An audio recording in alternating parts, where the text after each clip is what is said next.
What's going on, everybody? Welcome back to Slice of TV, where we slice into the world of television. I am your host, Brett Parker, and joining me for the very first time after 2.5 years of this show, we have one half of DNA Gaming, Dan. How's it going? Hello. I know, right? I know. As I mentioned on the show, I don't watch television. I just don't. So I don't have nothing to add to it. But this time. Yeah. Yeah, well, you're here. The reason we're here is because we are talking about a show that popped up on Netflix a few weeks ago, a month ago. I'm not really sure when this came out. I think it was early September. Yeah, it was. And we had been talking about it for a while, about covering it, and it was the perfect time to get Dan finally on this show, because it's the only show that we do that Dan has never been on, because he doesn't watch TV. But he's here because we are talking about GAMERA Rebirth, so before we get going into the show itself, let's talk about our history of with this character, I guess. So I'll start off because I'm new to this. This show was the first piece of media that had this character in it. And the reason I watched the show is because Dan suggested it and he wanted to cover it on the show. So I said, sure, I'll make the sacrifice. I'll go in and watch this character that's been around since the late 60s. It was introduced in 1967? 65. GAMERA the Monster. It was GAMERA the Invincible, or Daikaiju GAMERA was the Japanese title. Okay. The English title is usually either GAMERA or GAMERA the Invincible. Okay. Usually. There could be some other person called it this. Okay. So this is my first go round with this character. And then I recently, within the last couple days, watched the 1995 GAMERA. What is the subtitle of that one? Guardian of the Universe. Guardian of the Universe, right. I watched that and thoroughly enjoyed it. What a great design. This is actually the wrong one. This is actually the GAMERA from the second film, but it's fine. It's about the suit's about the same. There's a minor difference. They're about the same. So Dan, what is your history with GAMERA? Okay. So back in the way, I'll try to keep this short because I could prattle on about this kind of thing. As you all know, my experience started with the good old VHS store, like the rental stores back in the day. I remember going to Pat's Video, which is a local video store we had, and I would just peruse the kids section and just find, because that's where they usually had a lot of the monster movies like Godzilla and stuff, but there were some off ones that would be in the monster movie section. But I'd go through there and I found GAMERA. And my actual first GAMERA movie was GAMERA versus Gearon, which we'll talk about him later because he is in this show. And I actually watched there was a couple different dubs of it back in the day. There was some other oddball one, and the one that most people know is Sandy Frank. And they kind of released the uncut versions of these movies, which we'll talk about another point. But that's how it started. And then I didn't watch a lot. So I just watched some growing up. But it was when I got into my later teens, I went back and started watching like all the individual movies. And they're usually, I think they're still public domain. Most of them are. So you can just watch them on YouTube for free. Oh, okay. The quality's usually shit, though. So please be careful. I was going to say they are... I don't know if all the ones you're talking about are the ones that I'm thinking. The originals? Okay. The Showa ones are from 65 to 71. Generally are public domain. Okay. And they may have shifted because you used to be able to buy like those 50 monster movie DVDs. Remember they used to sell those? Yeah. They're like all the GAMERA movies were on there. All of them. But they went under weird titles back in the day. But most of them now you can still find on YouTube, though they have done proper Blu-ray releases. Mill Creek did a pretty good one, and then Arrow Media did a really good box set that I really need to buy. That I was boycotting because I was like, fuck that. Mine's just as good. And I don't think it's just as good. I'm just being a cheap ass. But it is a pretty good price right now, so I think I'm going to pick it up. So, okay. Yeah, all of the GAMERA films, I believe, just dropped on Screenbox about the time that that the show dropped. I think it was kind of like it coincided with the drop of the show on Netflix. Screenbox is like, we got all the GAMERA movies. They're also, most of them are on Prime as well. So if anyone's interested, you got Prime, you got Screenbox, there's a lot of GAMERA content over there. But this show came out on Netflix, which is odd. Netflix doesn't have them. Yeah, it's very odd. It's the same with Godzilla though. There's you can't find Godzilla movies on Netflix, but they have that Godzilla Netflix series, which is created by the same creator as this. That's why you get the same sort of animation style that you did with Godzilla. I don't remember what that one was called. I haven't seen it. Maybe we'll cover that at some point. Did he do GAMERA? Did he do Godzilla? Fuck, I don't remember the anime, because there was the anime trilogy and then there was the anime series. Did he do the trilogy or did he do the series? So it said Hiroyuki Shishida directed, and he co-directed the Polygon Pictures Godzilla anime trilogy. Okay. That one I do know. There was an anime, there's a Godzilla anime series which I need to finish watching. I started watching and I liked it. But I didn't finish it for some dumb reason. But anywho, yeah, that's fair. I heard that they had a lot more freedom with making this movie, this series, than they did the Godzilla, because Godzilla's like, you can't, so certain things you can't do with Godzilla. Yeah. Toho's like, no, you can't do this, this, and this. So Toho created this character, correct? Like Toho wasn't part of this. This is a different company called Dai. Okay. They did these, and they probably did some other ones, but it was these ones and the Daimajin, which is like a giant, like feudal Japan stone golem kind of. You do something wrong, the stone golem comes to life and fucks you up for being an evil warlord kind of thing. Yeah. Right. So different company, unrelated. Yeah, because Toho's name was on the one I watched, the Guardians of the Universe, or Guardian of the Universe. They did distribution, I believe. All right.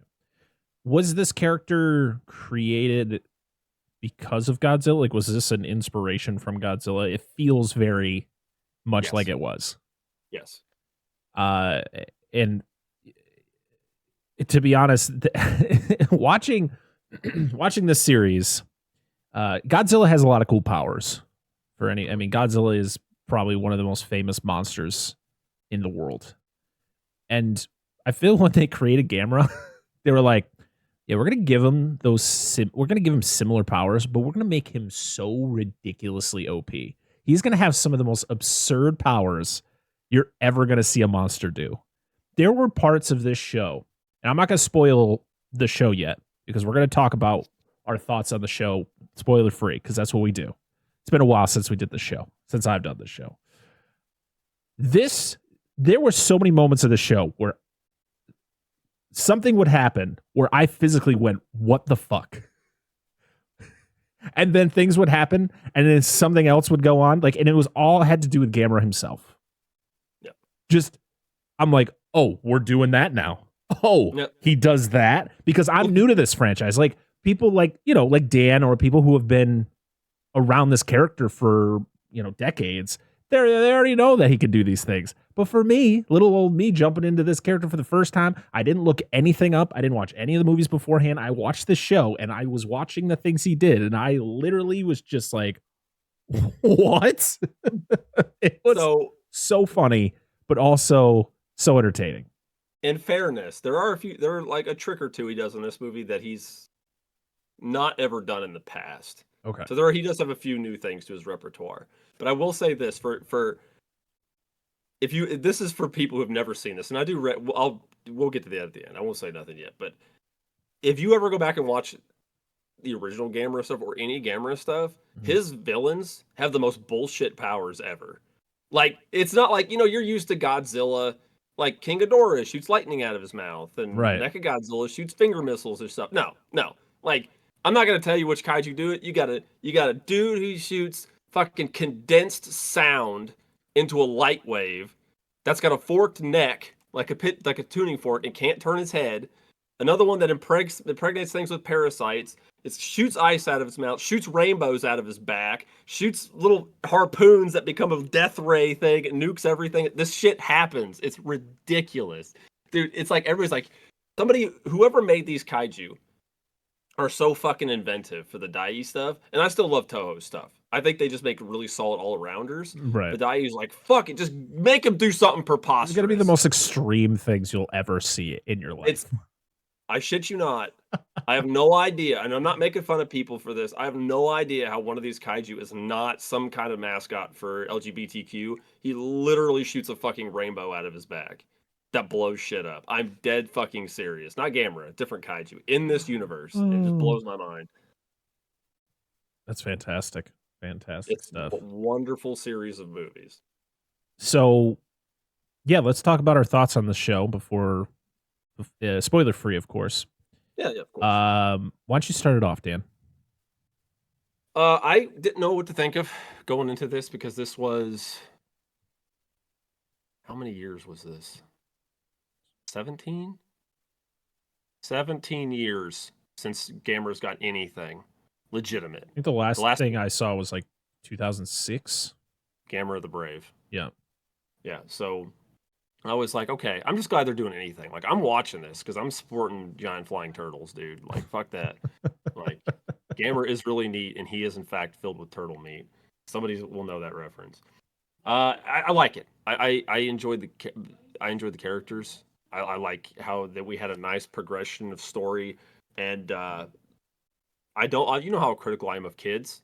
Yeah. And you could blame early Gamera movies for that because the joke is you call the kids from those movies Kennies because they're really fucking annoying, and that was just like a slang nickname you call them because they're annoying as piss and they had bad dubs and all this. But these kids I actually enjoyed because it was still kids doing kid stuff, but it wasn't like annoying kids doing annoying kid stuff, if that makes sense. Yeah. And it had for a short 6-episode series, I think it had a good flow to it. I think the episodes had a pretty good escalation rate to them, like as as it went on. I love a lot of the redesigns for the kaiju, which is fair. I'm glad this was, it took some old designs and improved upon them, and especially ones we hadn't seen ever, like since their original appearance. I'm glad there was no stock footage. Somebody will get that reference too, and I like it. I think it had a good flow. I like the characters. I guess my only thing I didn't like about it was I wasn't the biggest fan of the character animation.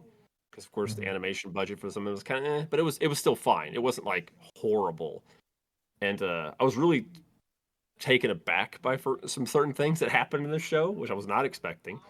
But yeah, non-spoilerish. I thought it was good, and I think that if you have no experience with this franchise, you should watch this because if all you're used to is Godzilla, it's gonna be different. You're not gonna you're just gonna be like, what the fuck is going on?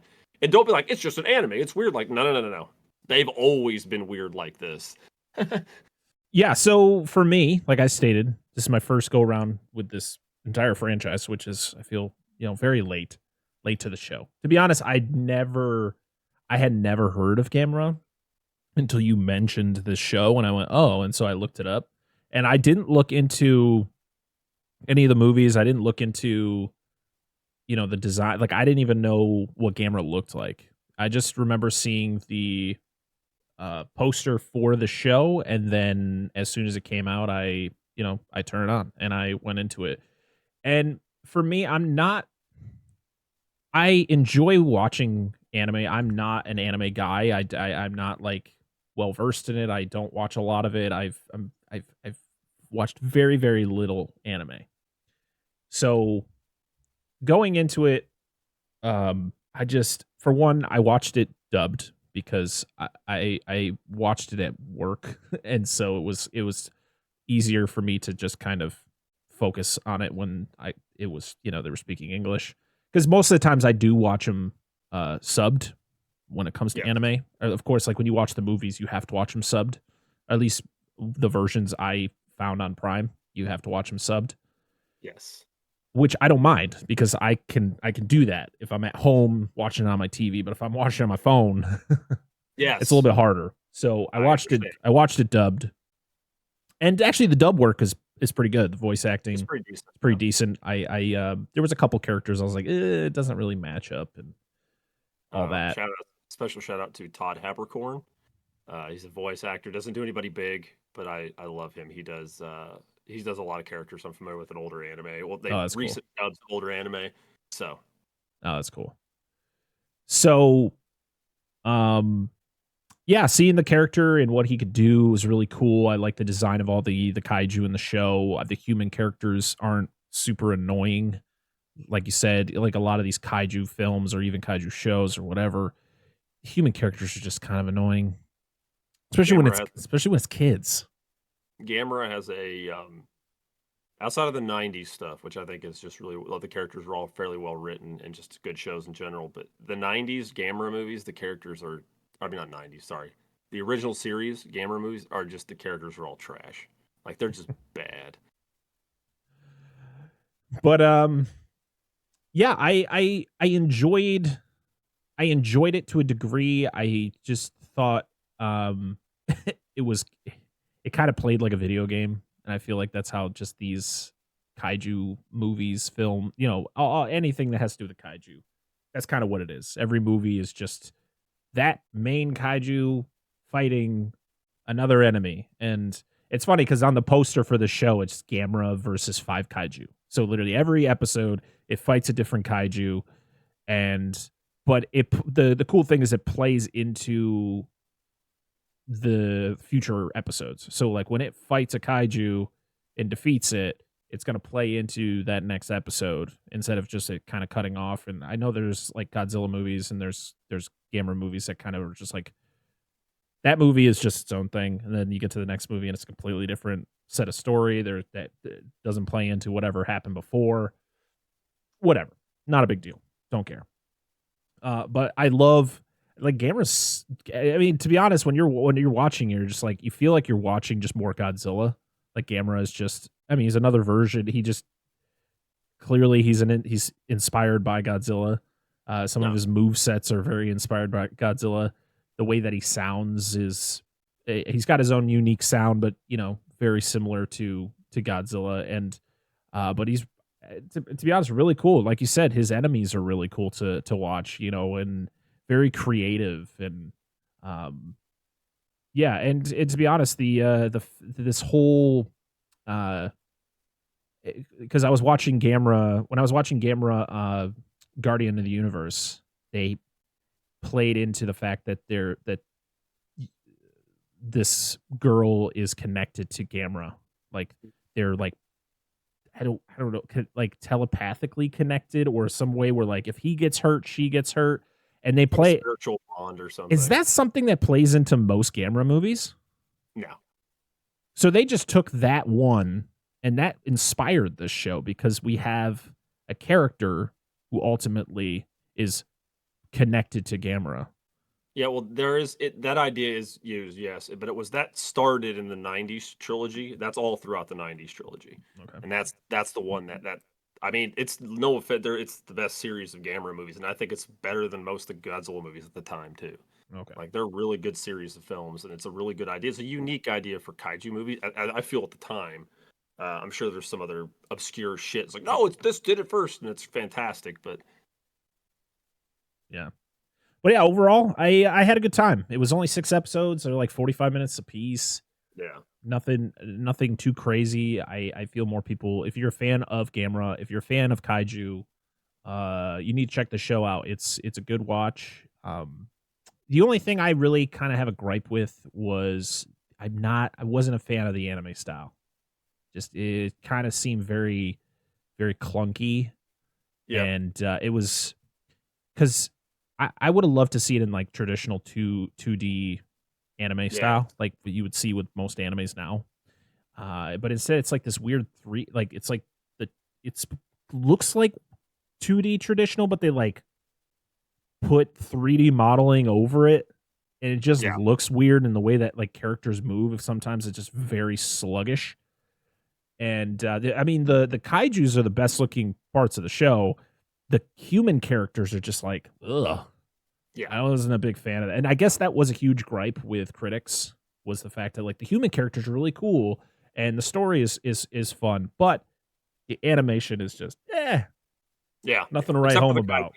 Except for the fights, like you said, the kaiju fights, it works for the kaiju fights. It's just the people. It plays out a lot differently. Like they're not as sluggish, and of course there's like fast movements and stuff like that, especially with Gamera, where he does certain moves that are really, really fast, and it doesn't feel slow. It doesn't feel sluggish. It feels good. Yep. But overall, I like the show, and I'm really looking forward to diving into more Gamera content because, like I said, I watched Gamera Guardian of the Universe, and the movie's fantastic. Like I enjoyed the human characters. I enjoyed the whole. I love the fact when you make a kaiju movie. Yeah, we want to see the kaiju's fight.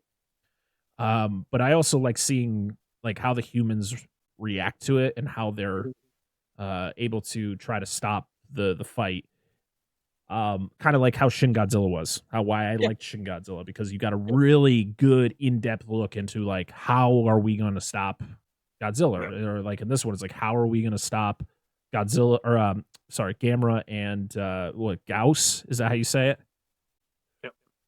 So, and I love the puppet work in Guardian of the Universe. I love the suit work and stuff like that. It all looked really fucking good.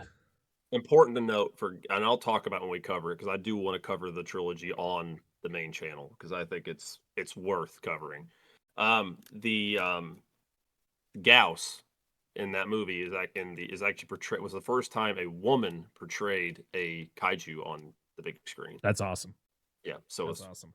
It's awesome as fuck, dude. But I would love to see them, like I was saying, how like I like the suit work and all that stuff, but I know like nowadays, you know, especially we're seeing Godzilla now being portrayed in CG instead of it being a suit, because the suit just feels probably out of style now. I would love to see like a Gamera. Yeah. Oh yeah. That'd be fucking awesome. I would love to see Gamera fight Godzilla. I think that would be badass. I know they're both like, it would be badass. I know they're both technically like Guardian characters, where they're both technically like protectors, but we could still get them to fight. We could do it. So why not? They did it with Godzilla and Kong twice. Yeah, exactly. So fucking surely in the next movie it'll be a third time. Yeah, just have it be like Godzilla versus Kong, where they fucking battle it out, and then at the end they're like, we can be pals, and they do like a secret handshake and they walk off.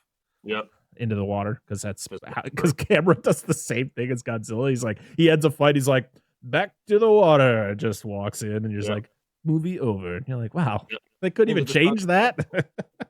Absolutely. All right, well, let's talk some spoilers. Let's talk about the episodes and the characters. Let's actually, before we do that, let's talk over the people behind the show. So this was, I'm gonna try my best with these names. As you know, I'm not good with Japanese names. I'm not good with names that aren't English, and half the time I'm not even good with English names. So bear with me, and I apologize in advance. So this show was directed by Hiroyuki Shishida. Written by Hiroyuki Shishida, Kenta Ihara, Hiroshi Siko, Tetsuya Yamada. The music was done by Shuji Katayama. And of course, it came out on Netflix on September 7th, 2023, and it ran for 6 episodes. And like I said, they were like 45 minutes. Yeah, it's good. It feels good. I watched about one a day. We just knocked one out because I don't want to burn through it. That's pretty much what I did. Well, actually, I think I burned through them in like 2 or 3 days. I think I watched like 2 episodes a day because they were easy. They were easy to get through. Oh yeah. So our voice acting, where I'll go through both the Japanese and the English actors for each character. For Boko, who was kind of our lead character, the Japanese actor was Hisako Kinamoto, and the English actor was Ryan Bartley. For Janucci, it was Aki Toyosaki, and the English actor was Abby Trott. For Joe, it was Yoshisugu Matsuoka, and the English was Robbie Damond. Brody was played by Subaru Kimura and Sean Chiplock.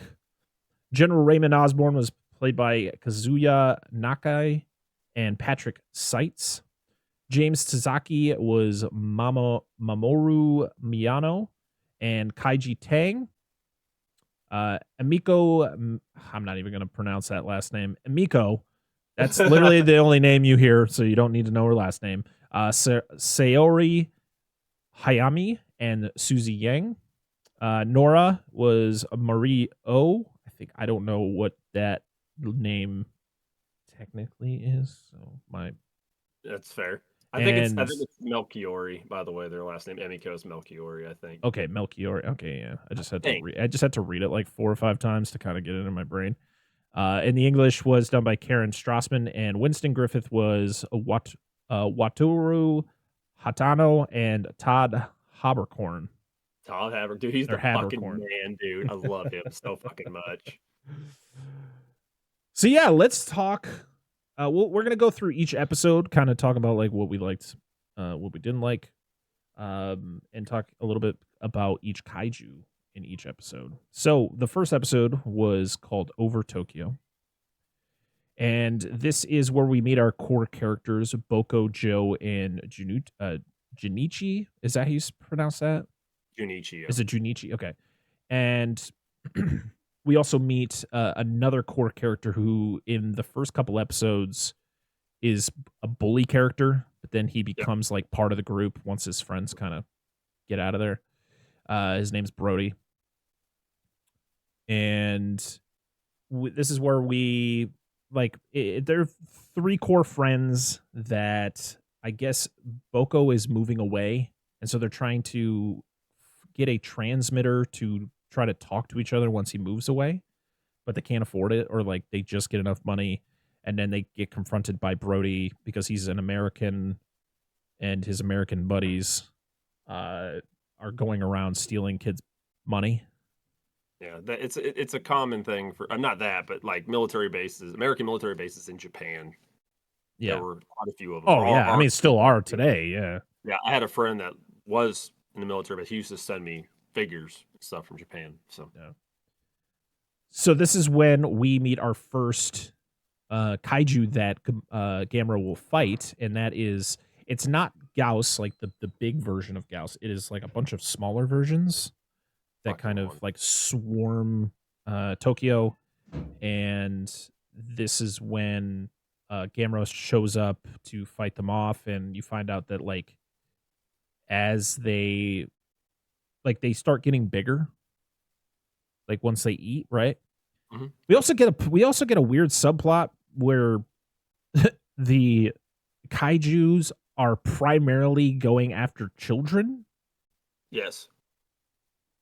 I was confused. I was like, is this just being said, or is this fact? Is this factually what is happening?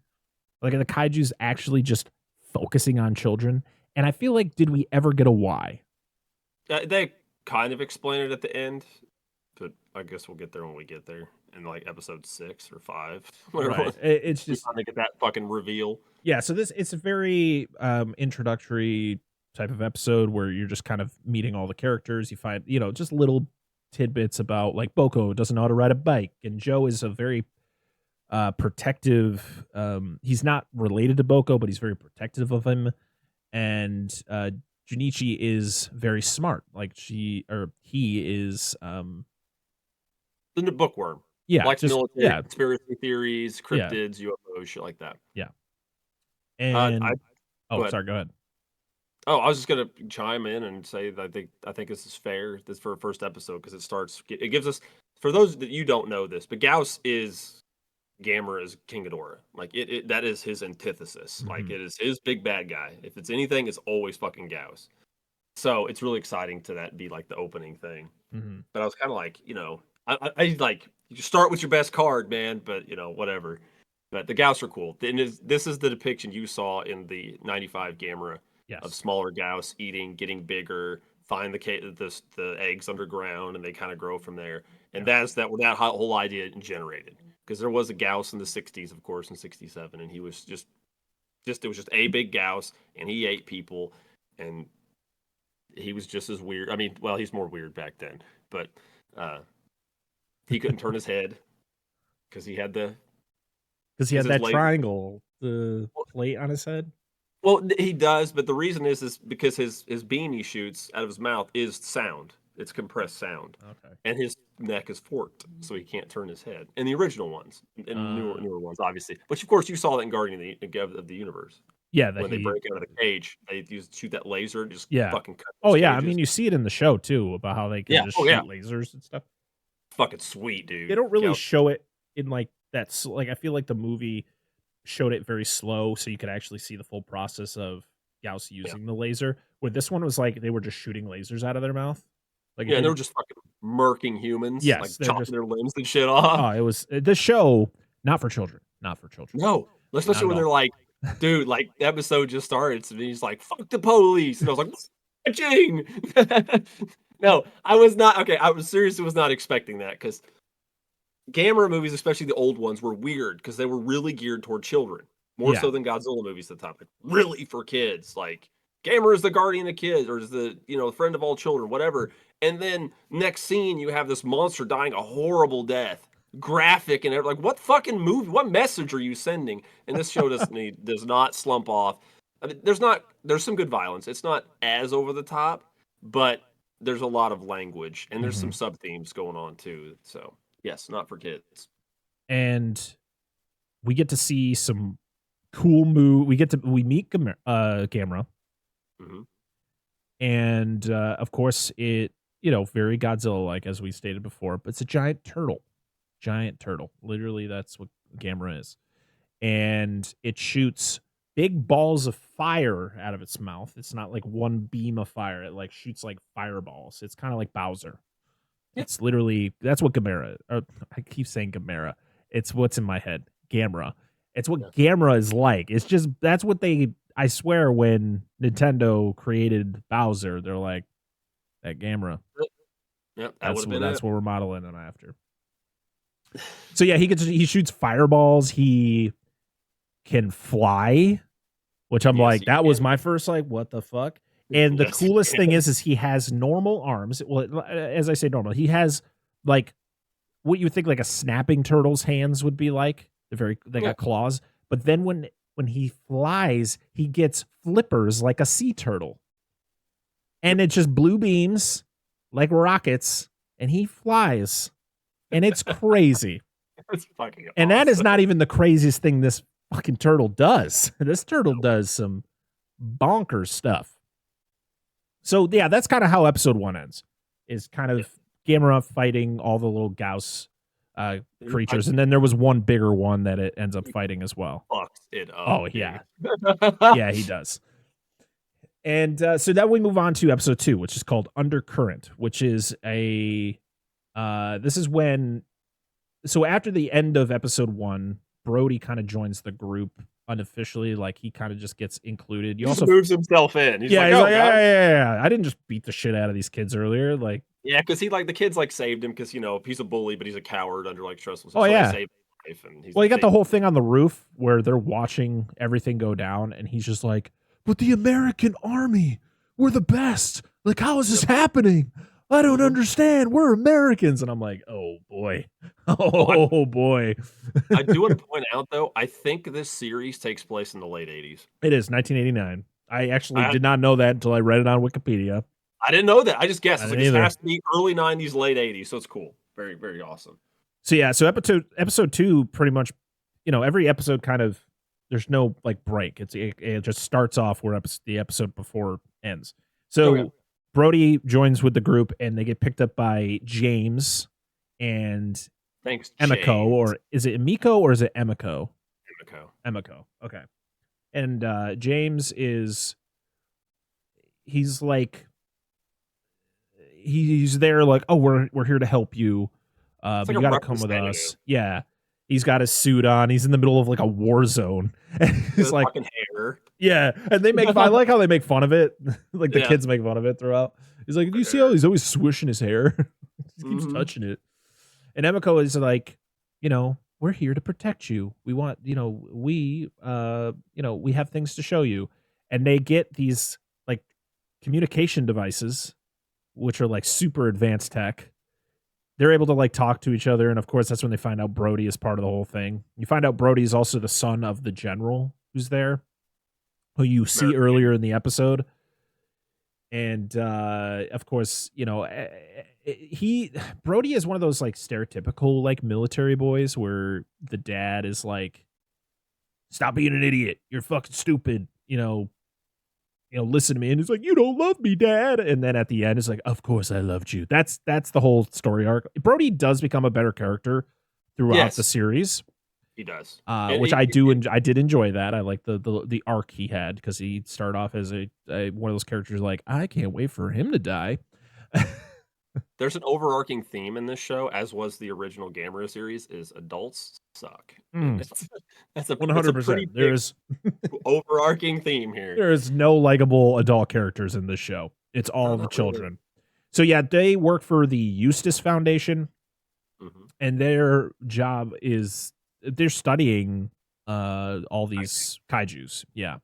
And they have a moon base. We need to point that out. They have a moon base. They have a moon base, which is where all the scummy executives are drinking their cocktails and watching. They have like 75 screens in this office. Yeah, these characters are awful. And by the end of the show, you're just like, oh, that's how they're going to go. It's great. So, yeah, this is when the second kaiju is it how do you pronounce this one? Jiger. Okay. I don't have a figure. I'm sorry. So yeah, it's living in the sewers. Brody and the gang go down there they were trying to find more of the Gauss. I think I thought there was more, which there were more of them down there. Yeah, because Brody wants to be a vigilante, kind of like Batman. Yeah, like, I want to go help fucking people. And I like how the other two are just like, okay. And Joe is the smartest one in the show. He's just like, no. Yeah, no. Yeah, Joe is like the voice of reason for a majority of the fucking show. Oh, man. So, yeah, they find this kaiju who like bursts through, and I'm trying. Ones. There are a bunch of fucking little ones. Like in the sewers, like there's the little Jigers. Oh, I missed that one. This was one episode. This is the episode where I'm trying to remember what this kaiju looked like. Google it. Yeah, it's a quadruped. It's got like big tusks, and it's got the long tail with the needle on the end of it. That's right. There's a bunch of little ones because remember those guys, the specimen like gets out, and then like they stab up into like the dudes and they just fucking go. It looks like a Triceratops, and it's got the Spinosaurus sail on the back, and it's got all the different. Okay, yeah, I just had to refresh myself here, but yeah. So of course, Gamera shows up, fights him. Of course, in every episode, Gamera gets injured, pretty badly to the point where I think when he's fighting Jiger, he gets attacked to the point where he just falls down and like sleeps for like 10 minutes to kind of like recharge himself. He kind of gets fucked up a little bit. And this is when once Gamera wakes back up again, this is when you get to see the fucking move where he can spin. He tucks himself into his shell and he spins really fast. Yep. And that was another moment I went, what the fuck? Yep. Is this the one where he spins so fast he cuts it in half? No, he just beats Jiger's ass and blows him up with fire. That's right. He like throws him and then he like shoots the fireballs and it just blows him up. Yeah. Yeah. So this is wait. Hold on. No. This is hold on. I gotta remember my kaiju in this one. This is where he punches into his mouth. Yeah. Fire fist. He's like, bam, plasma fist, motherfucker. Another move that Gamera has where he can just turn his arm into fire or fucking whatever energy he needs and just shoves his fist down this thing's throat and just destroys it. And then he blows him up with fireballs. Just to be sure. Yes. So I do want to point out this is somebody pointed out to me because usually in the moment I get really excited and I overlook things. But and this was a valid concern. Jiger is neutered in this movie compared to previous appearances. Because Jiger has the long tail and kind of like starts stabbing Gamera in like the soft parts of his body between like armor plates. In his original appearance, Jiger could like use rockets in his back of his face to like propel across the ground. He should shoot harpoons at. He shot like this laser that could be amplified by the harpoons and just blow up huge areas. He had some kind of vacuum power on his like hands, the front of his feet, could pull things to him, and he actually impregnated Gamera with a parasite, like introduced parasitism in this franchise, which was weird as fuck. So really toned down, but I still like the design, and it was still cool to see Jiger again since his first appearance or her first appearance. Sorry. So yeah, and so that's kind of how this episode goes. You find and this is also you get the point where it's like, oh yeah, the kaijus are targeting children. That's their main goal, and you're like, that's such a weird plot point, and I feel like I don't even know if it actually goes in that direction. Like I feel like it doesn't matter. I think they're always just trying to go after Boko because you find out Boko has some sort of connection to Gamera. Yeah. And so when I was watching Gamera Guardian of the Universe, the reason that the girl had the connection to Gamera was because she was given that scale or given that like thing. Yeah, which kind of gave her a connection where like when Gamera would get hurt, she would get hurt. And I did Boko have something that I missed that gave him this connection, or was he just a gifted child? He's the one they were looking for. He had some connection that if a kaiju ingested this child, that was their plan to. Yes, we find out later with like the ancient kaiju that they had trapped. Yeah. So it was to find this kid, and Boko has some link to the kaiju because he is a special kid. Okay. Yeah, and also the fact that like you meet his mom, and his mom fucking sucks, dude. His mom is always trying to get him to do stuff. It's like, nah, I don't want to do that today, Mom. I'm going to hang out with my friends. And he just leaves. Like, how old is this? How old is this kid? It's like, you need to study and get into a good school. He's in the 6th grade. Yeah. But I don't know what that is in Japan. Like, I don't know how that correlates with our education system. Yeah. So I would guess probably like he had to have been like 10. Maybe, I guess. Between 10 and 12, I would say, which is around 6th grade here. Yeah. So yeah, we go into episode 3, which is called Run Silent, Run Deep, which is where we encounter the kaiju Zigra, which is a primarily swimming dinosaur. A kaiju, I mean, not dinosaur. I wish I had a better picture. He's a shark. He's a shark kaiju, and his appearance in this is not as similar as his old one, but he's a shark. Yeah, and this it's like it can swim at like supersonic speeds. Mm-hmm. And pretty much the entire episode is that. So they start off in a boat. You find out Joe is seasick. He doesn't like the whole thing, and it's them pretty much trying to outrun this kaiju because it's literally just swimming around, destroying everything in sight. Yeah, it's killing all these other kids and other Eustace Foundation boats, and they're just trying to get to this specific location. One of their bases. So yeah, pretty much that's what this episode is primarily about. You kind of see James kind of flip the script because he's like claustrophobic. The ship's got like they're going into it can change into a submarine. They go and have to play like a cat and mouse game with Zigra with the submarine. And then by the end of it is the submarine like shooting out of the water, landing on land. They get out. And they have to go up to this tower, and Zigra is able to get up on land. Yep. And get up to the tower, and then, of course, that's when Gamera's like, I got the signal. And it was like, it's just a symbol of a turtle in the sky. And Gamera's just like, I'm here! And runs. Gamera can do, like, some EMP that, like, disrupts other kaiju. Like, it fucks up Zigra. Like, I don't know, because maybe, I'm assuming Zigra may operate, like, modern day sharks where they have ampullae of Lorenzini. Yeah. And maybe it just overloads their sensory organs.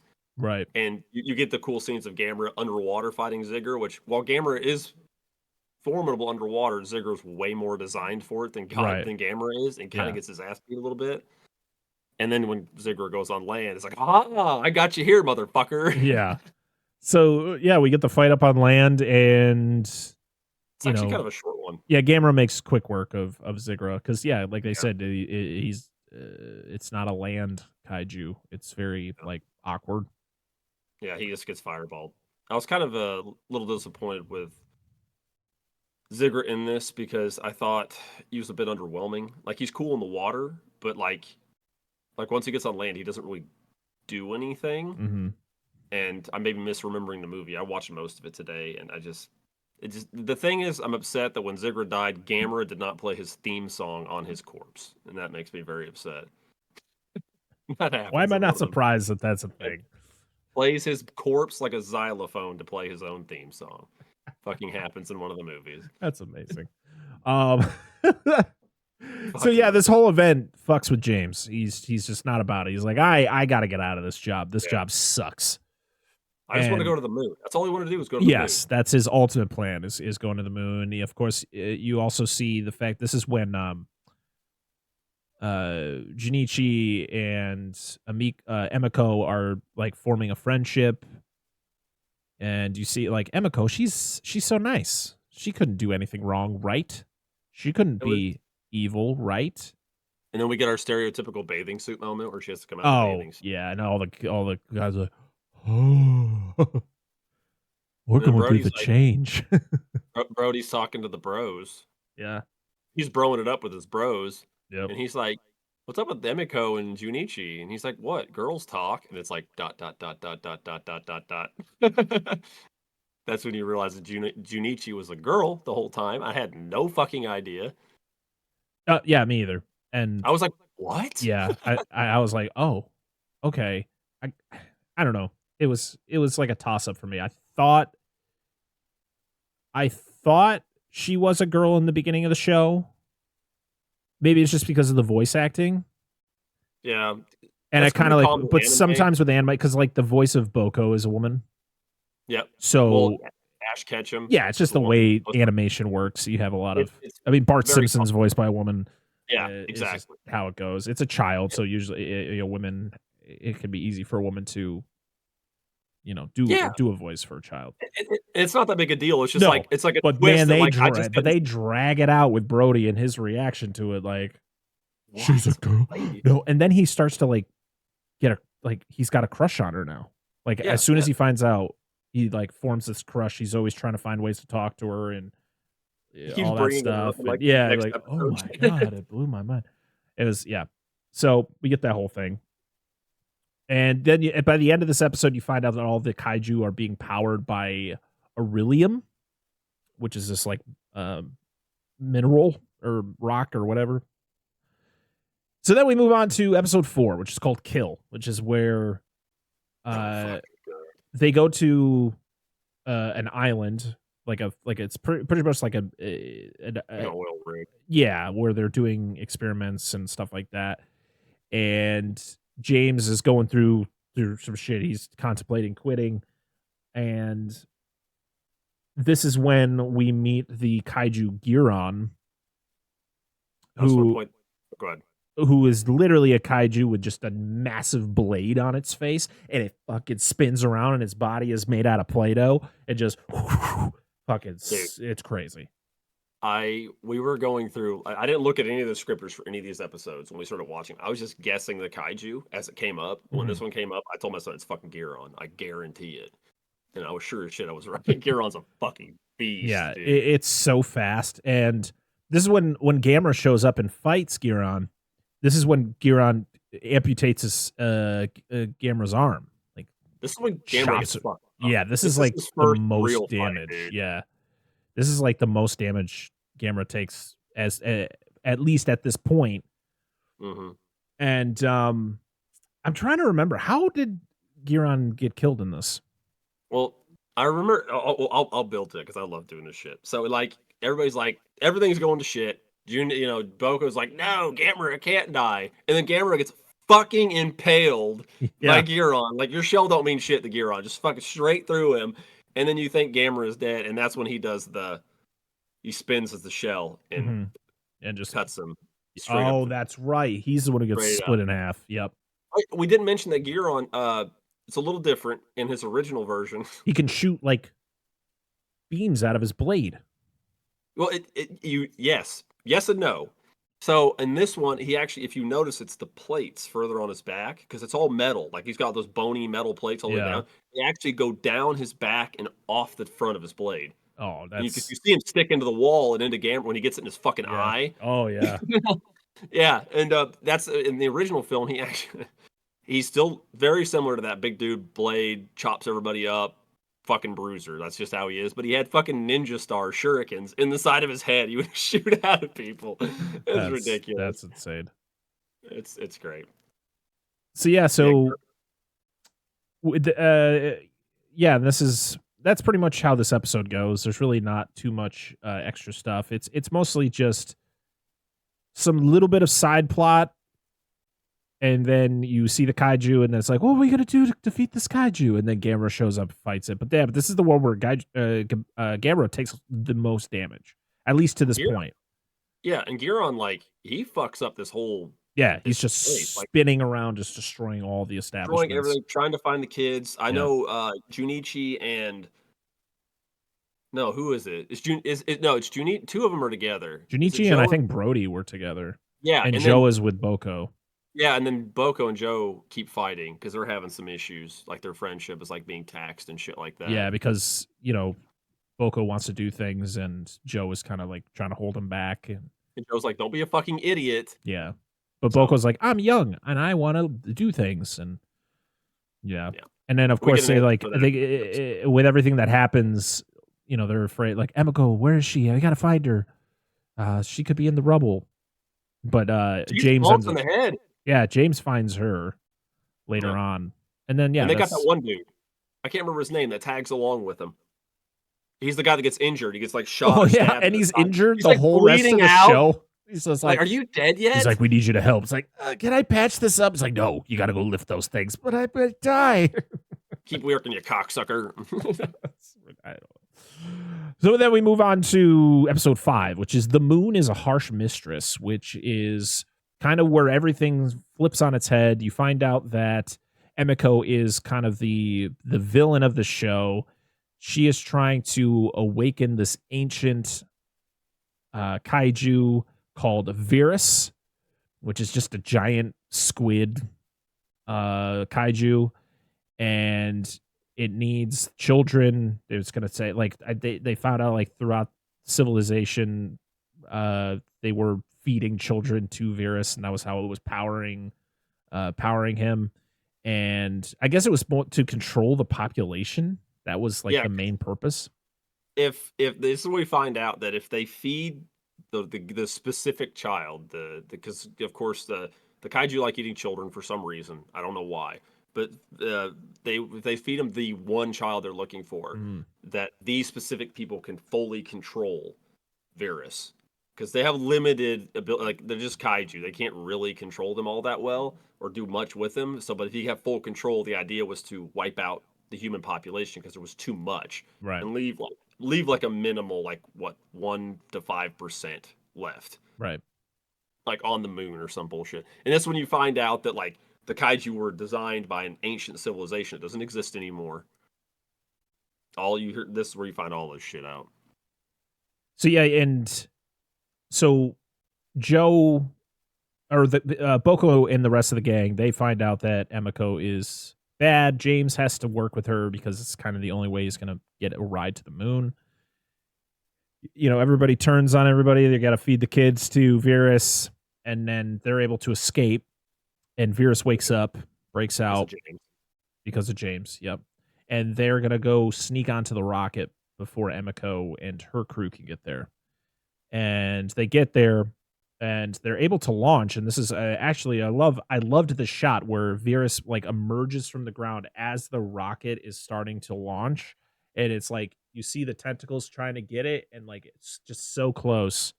But then you find out that Virus can fly, so it doesn't even matter. Just fucking shoots a rocket out of its ass and just goes after it. Dude, most improved kaiju, hands down, is Virus from its original interpretation, I think. You also learn that Joe is the way he is because his dad's a piece of shit and is a drinker, and Joe literally supports the house as a kid. Yeah, because his mom died, right? His mom and his little brother died in a car accident. Yeah. And that's why Joe is so protective of Boko, because it kind of reminds him of his brother, and he understands loss. Yeah. Like Joe knows what it's like, because he had people in his family die at random. It was like a drunk driver or some shit like that killed him. I can't remember what the fucking reason was, but it was something random.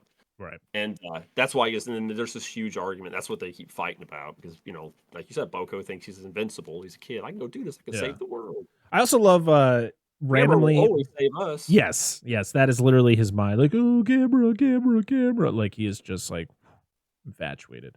He also Gamera on life support. Yeah. So you find out. So Virus was this kaiju that would help control the population, but I guess it went out of hand, and that's why Gamera was created, or that's why, like, that civilization was able to like create Gamera to Well, kind of be able to stop him.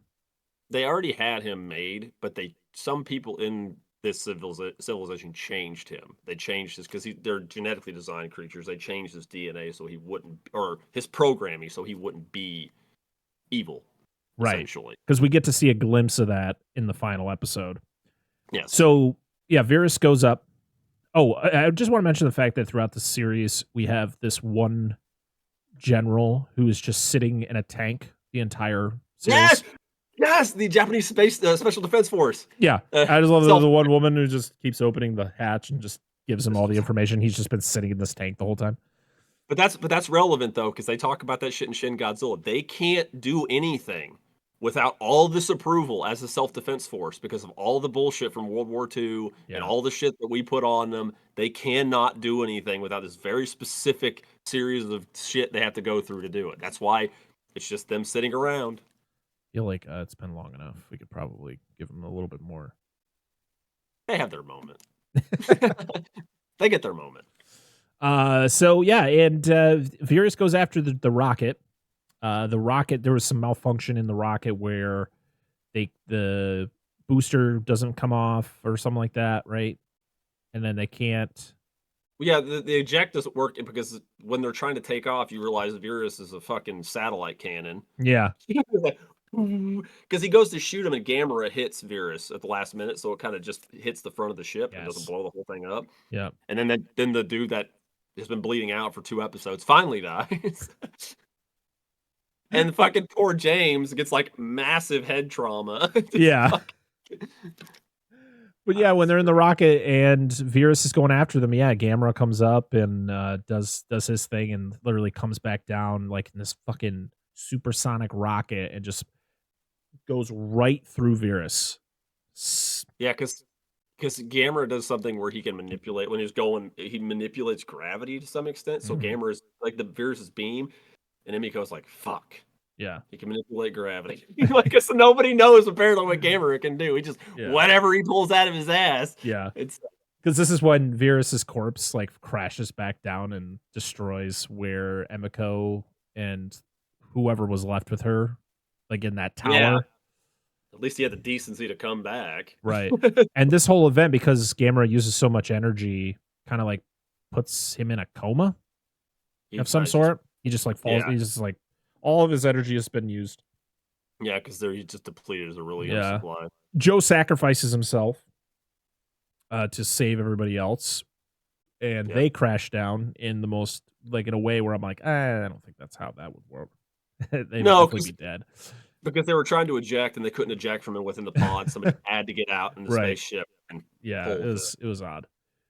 So then, we go into episode 6, the last episode, where this is, you find out that there has been a one Gauss that survived, and this Gauss, before it becomes a big one, like the ultimate Gauss, ends up finally killing Emiko. She doesn't die from Virus crashing through the corpse of Virus crashing through the building. She is able to get out of there, but she finds the little Gauss and it jumps her and because so this Gauss is different because I actually talked about it before how this is a created Gauss, but there's something genetically wrong with it where it didn't stabilize, because you notice when you see it, it has 2 sets of eyes. Okay. Gauss don't have that. They only have 1 set. And I think this is one of the ones they threw into Virus to try to feed it. Right. And then that's why it cuts its way out of Virus after Virus dies. It didn't get assimilated because I think it's genetically weird. And they just call it S-Gauss. I don't think it means Super Gauss. I don't know what it means because we have a Super Gauss in a different series, but it's a weird genetic anomaly. And I couldn't find, I looked at it a little while ago, I couldn't find anything like hard and concrete on it, but it's cool. It's different. Yeah. Because it's cool to get her fucking face eaten off too. Yeah, this episode is pretty much Gamera is put into a facility to recharge, and everybody is just trying to figure out a defense against this new Gauss. Fucking huge. That is massive. And they got like ships out there that it destroys. It's just kind of waiting in the rings. It's fucking shooting lasers from fucking miles away to destroy tanks that are on the shore, just driving back and forth, shooting at it. Yeah, it gets as big as it does because it eats Virus. Yep. And then talk about that kaiju only eat other kaiju to like restore lost, like regenerate themselves. But with it just being this one Gauss eating this whole fucking thing, and Virus was like the touted big baddie. Like we got like a couple episodes, which is great because Gamera versus Virus is like one of the worst Gamera movies ever, and he's fucking lame in the original series, but he's cool in this. But anywho, I don't know. It's kind of nice to it's rightful. Gauss needs to be Gamera's big bad guy. It's just how it should be. And yeah, it's just that's pretty much what the episode contains, is just kind of trying to figure out how to stop this thing, and to the point where it's like last second Gamera wakes up. I like how it never regenerates. Its arm is still missing. Yeah, he's pretty damaged, but he is able to get up and fight Gauss.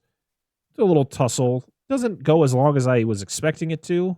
I feel Gamera makes quick work of this Gauss. Yeah, I was hoping it would be a little more dynamic, but this Gauss is awkward as fuck. It can't fly. Yeah, it can't fly like other Gauss. He's so weird. It like hovers over the water, like when it's like shooting its lasers, like at the tanks on the shore. It's just kind of hovering there. It's not really like flying. Yeah, it's got 3 eyes now on each side too. When it gets bigger, and it's like it's just weird. Yeah, it's very weird. The Japanese self-defense force gets to do some cool shit. Like, oh yeah, I love it. Just watching those tanks like driving on the shore, just like, oh yeah.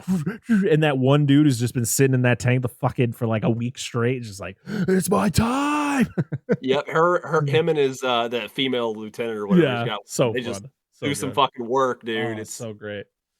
And it's like one of those things where it's like he thinks he's gonna die because like it's aiming at him, and then it gets blocked, and and then the fight between Gamera and Gauss happens, and Gamera comes out triumphant, and then we get a final shot where it's because periodically throughout the series you see these like big wigs up on the moon, planning things, and they're the ones that are communicating with everybody on Earth. And they're like, oh, well, what are we going to do now? It's like, well, I don't know. We could just make something else. We'll just turn Gamera evil again. And they're like pouring more champagne and shit. And Gamera does turn evil from Gauss. Yeah. Cause he's injecting him. He like shoves his tail or it's his tongue down his throat and is like pumping this stuff into him. Like rewrite his DNA. Yeah. And so you see that his eyes change. It goes from green to red. His roar changes too. He doesn't have the traditional Gamera roar either. Yep. And it only lasts a split second. It doesn't go on for very long. He doesn't do anything. He gets better for the power of friendship. Yeah, because Boko's like, oh, Gamera, you're too good. You're my best friend. Please don't be evil. And he's like, green eyes. And then he destroys Gauss. I can't even remember how he kills Gauss. I don't either, to be honest. Yeah, I don't. To be honest, it was kind of anticlimactic. Like that fight. I know. It was just that whole moment of him like pumping his tongue semen into his mouth, and yeah. But the coolest part is where this was another what the fuck moment where Gamera aims up at the sky and shoots a laser to the moon and destroys the moon base with these big wigs. Just literally aims and hits that exact room they're in, and then just it's like the end of Infinity War. It just turns into dust, and we should point out these executives are the same ones from like hundreds of thousands of years ago. So these are the people. I don't think they're descendants. I think they're the actors. They just talk about like they know all that shit from back then. They're just the same fucking people, and they've just figured out how to live forever. And it's like these bigwigs probably like control fucking everything. It's like the conspiracy Illuminati shit. People at the top, they just control everything that goes on, and we don't realize it. I think that's kind of like what they do. And I agree. Like I think the ending should have been a little bit better. I'm glad it was, Goofy Gauss is what he didn't fight at the end, but there was something else that happened. So the kids all everything happens like it was supposed to. They leave their really cool fucking treehouse. Like it's like it built inside of a massive tree. It's freaking awesome. Yeah. And they leave one of the communicators there. Yep. And they all go their separate ways, do their thing. And we also realized that they found there's a little baby Gamera. There's a little baby one that's in the tank. So they're gonna try to grow a new one. And then you find out Joe's alive because his voice comes over the communicator. And I went, I don't like that. I don't like that. Like, why did they gotta like? How did he survive? How? I don't know. I don't like it. No, that's great. We also find out that James ends up taking the Irelium and becomes evil Steve Jobs. That he does. He literally does. It's fucking. I was like, why did he become Steve Jobs? He fucking is Steve Jobs, dude. They literally show him in the black turtleneck sweater on the stage. iPhone. Yes, he does. 100%. Gamera is the reason iPhones exist today. Smartphones, it's all from Gamera. I completely forgot about that part. Dude, it's fucking wild. I don't know if I'll ever do a season 2, but I really want him to, just to see where evil, like, I want him to be the villain. Like, I want evil Steve Jobs. Yeah. The thing, though, I'm wondering, okay, this bothered me. This bothered me a little bit, and I think they may do this in season 2 if they do it, if it's popular enough. But I think they will do something with aliens, because they did not do aliens at all, which 3 of the Virus, Zigra were aliens. Virus and Zigra were both like aliens. And Giron and Gira were all alien creatures. They were not of Earth. So I think it's kind of interesting that I mean, it's fine they did it that different, but I think that may be what gets incorporated.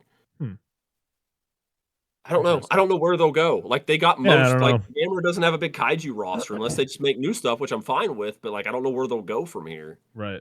That's weird. Corporate America is the I mean, the show was weird. It's fucking awesome, dude. Weird awesome. Yeah, I mean, the kaiju fights are fun. The human characters actually were the kid human characters were good. They were, I think, well-rounded characters, you know, going through normal emotions. The adult characters sucked. They all sucked. They were just all whiny and just annoying. And when you find out Emiko is like the villain, she turns into literally the most generic, like, mustache twirling villain. Like, the way she talks to James and just the way that she talks, period, just like yeah. And she, like, it's like you think it's the main 4 council members, but it's her. It's because one of the ladies on the council is her aunt, and then apparently she had something to do with her mother dying, so that's why she's like, all right, I'm gonna fuck these guys over. Right. When realistically, Emiko ends up getting fucked over in episode 5, beginning of episode 6, and the council dudes end up being the bad guy anyway, and they get fucking blessed, and Joe runs around screaming, fuck her right in the pussy, and okay. All right. Well, yeah, I'm surprised they didn't say it. I'm surprised in this fucking show. Man. Well, that was Gamera Rebirth, now on Netflix. So make sure to go check out the show. We both recommend it. Yeah. It was definitely an interesting first dive into this character and into this franchise. I'm definitely looking forward to checking out more of the movies. Like I said, I really enjoyed Guardian of the Universe. I thought it was really well done, and if I can get more of that, then I think I'm gonna have a good time. And I definitely want to check out some of the older stuff, especially like the original series and all that. But yeah, do you have any final thoughts on this show before we end this thing? I just want to see where they go. I want this to do good enough to get, because they said if this does well, and I'm not expecting this to do like great, like fantastic, because Gamera just doesn't have the recognition Godzilla does, obviously. Yeah. But I want it to do decent enough to where they said if it does good enough, they will do more projects. I would like to see a season 2. I'm fine with that. I would like to see another movie. I want a proper Gamera movie. They teased one for 2015. It had a fucking awesome trailer if you could ever find it. 2015, 2016. I don't remember what it was. Maybe it was even 2014. It was a sweet ass live action trailer. They had Gauss in it. They looked fucking awesome. But it was like a proof of concept, and nothing ever happened with it. And it looked amazing. And I want like 90s Gamera with villains that have like kaiju that have just the most ridiculous bullshit powers. And I want to point this out for you specifically, Parker, or folks that just watched this. Gamera is not exactly like he is in this and the other stuff. Gamera usually just gets his ass kicked, and then is usually the underdog in most of the fights. He is not like in this for the first couple kaiju. He's just beating ass. Yeah. So it's a little bit different in those, but it's still good. it's nice to see him as a beast. Like he just walks up and just starts fucking people. So that's good. It's fun. Yeah, I had a good time with it. Definitely, got me excited for the rest of the franchise. So I definitely want to dive more into it later down the road. And maybe we'll cover some on we'll definitely be covering some on our the Monster Zone show on Patreon. So yeah, that look for if you want to join our Patreon at the $5 tier, we have a bonus show called The Monster Zone, and Gamera movies will be covered on there. So, and if we deem one big enough to cover on the core show, then maybe one day we'll do that as well. So we have covered Godzilla movies, so why not cover some Gamera movies? I know there are people out there who would enjoy that. Yes. But yeah, that is it for us here at Slice of TV. Make sure to follow us at Dissect That Film on all the social medias. As I stated, we do have a Patreon where for $1 or $5 you can support us and get some bonus content, early episodes, when I'm able to get them up early, and some other goodies that we have kind of in the woodworks coming down the road. Some changes probably are going to be coming to Patreon very soon, so look for that. Also, we have some new merch. I uploaded our Spooktober logo over on the merch store over at TeePublic. So make sure to go to our Linktree in our bio, either on Instagram, Twitter, Facebook. Just go to our merch link and it'll bring you right there, and go grab some merch, because as of right now, well, as you listen to this, the sale is over, but usually they have 35% off sales for a lot. Yeah, TeePublic has sales all the time. So make sure to check that out. That logo will be up all the time. Like I'm not going to take it down just once October ends. That'll be one you can get whenever. Probably going to be creating some other versions of the logo down the road for holidays and stuff like that. And we got other merch going on, so make sure to check our merch store out. And if you listen to us on podcast apps, make sure to leave us a 5-star review, because the more 5-star reviews we get, the more ears we go into, and we want more people to listen to our show, because we think we think we do a pretty good job, and hopefully you do too. And make sure to like, comment, and subscribe to the YouTube channel if you're watching us on YouTube, or even if you're not, make sure to go to youtube.com/@DissectThatFilm and subscribe, because it's free. We appreciate all the support. If you watch the show, and if you haven't watched the show, tell us what your favorite Gamera Kaiju is. Tell us what you thought of the show if you've seen it, and tell us what you thought of this episode.